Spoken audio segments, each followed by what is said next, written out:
জি, এখন আমরা যে প্রশ্ন নিয়ে কথা বলবো সেটা হচ্ছে টাইম শেয়ারিং অপারেটিং সিস্টেম বলতে কী বুঝো, এর ব্যবহার, সুবিধা অসুবিধা সমূহ কী। গুরুত্বপূর্ণ প্রশ্ন 2013 এবং 2014 সালে আসছিল। Time sharing operating system time sharing পদ্ধতিতে দুই বা ততোধিক ব্যবহারকারী নিজ নিজ টার্মিনালে বসে তাদের স্ব প্রোগ্রামে একটি কম্পিউটারের সিপিইউতে প্রক্রিয়াকরণ করতে পারে।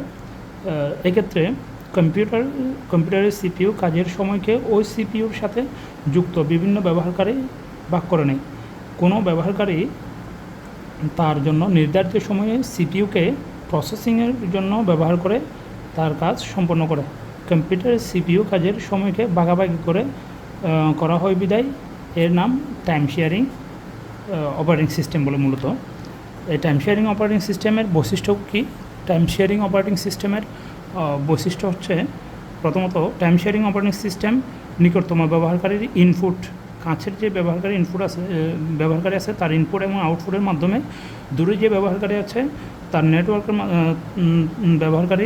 নেটওয়ার্কের মাধ্যমে মূল কম্পিউটারের সিপিইউ সেন্ট্রাল প্রসেসিং ইউনিট এর সাথে সংযোগ স্থাপন করে দেয়। আর হচ্ছে দ্বিতীয়ত হচ্ছে কম্পিউটারের প্রসেসর সকল ব্যবহারকারীর জন্য কাজ ভাগাভাগি করতে গুরুত্বপূর্ণ ভূমিকা পালন করে থাকে। টাইম শেয়ারিং অপারেটিং সিস্টেমের ক্ষেত্রে সকল ব্যবহারের জন্য ভাগাভাগি করতে গুরুত্বপূর্ণ ভূমিকা পালন করে। আর হচ্ছে তৃতীয়ত হচ্ছে প্রতিটি টার্মিনাল থেকে প্রতিটি প্রোগ্রাম ইনপুট করার পর ভুল ত্রুটি থাকলে ওই টার্মিনালে স্ক্রিনে আসে এবং সংশোধন করার পর ওই প্রোগ্রাম মেমোরিতে সংরক্ষিত হয়। চতুর্থ বৈশিষ্ট্য হচ্ছে তারপর প্রসেসর রিয়েল টাইম এই কাজটা করার পর প্রসেসর পর্যায়ক্রমে একটির পর একটি প্রতি ব্যবহারকারী প্রোগ্রামে একটি নির্দিষ্ট সময় অন্তর অন্তর প্রসেস করে।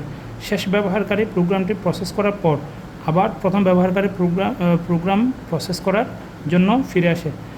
এভাবে চলতে থাকে যতক্ষণ না সব প্রোগ্রাম ব্যবহারকারী ইনপুট দেওয়া শেষ হচ্ছে এবং প্রসেস করা শেষ হচ্ছে। পঞ্চম নম্বর বৈশিষ্ট্য হচ্ছে টাইম শেয়ারিং অপারেটিং সিস্টেম ব্যবহারকারী প্রোগ্রামের জন্য নির্দিষ্ট পরিমাণ সময় দেওয়া হয়। এই নির্ধারিত সময়কে মূলত টাইম স্লাইস বলে। নিকটতম ব্যবহারকারী ইনপুট আউটপুটের মাধ্যমে সরাসরি এবং দূরের ব্যবহারকারী নেটওয়ার্কের মাধ্যমে কম্পিউটার সিপিইউর সাথে সংযোগ স্থাপন করে, যেটা কিনা প্রথমে বলা হয়েছিল। টাইম শেয়ারিং অপারেটিং সিস্টেমের সুবিধা, টাইম শেয়ারিং একাধিক ব্যবহারকারী একসাথে কাজ করতে পারে, এটা একটা বড় সুবিধা। আর হচ্ছে সিপিইউ কখনও অলস অবস্থায় পড়ে থাকে না, যেহেতু ব্যবহারকারী বেশি, সিপিইউ অলস অবস্থায় পড়ে থাকে না, কোনো না কোনো ব্যবহারকারীর ইনপুট প্রসেস করতে থাকে, খুব দ্রুত কাজ করে।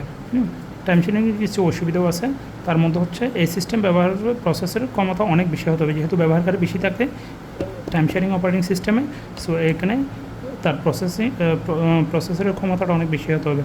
দ্বিতীয়ত সময় ভাগাভাগি করে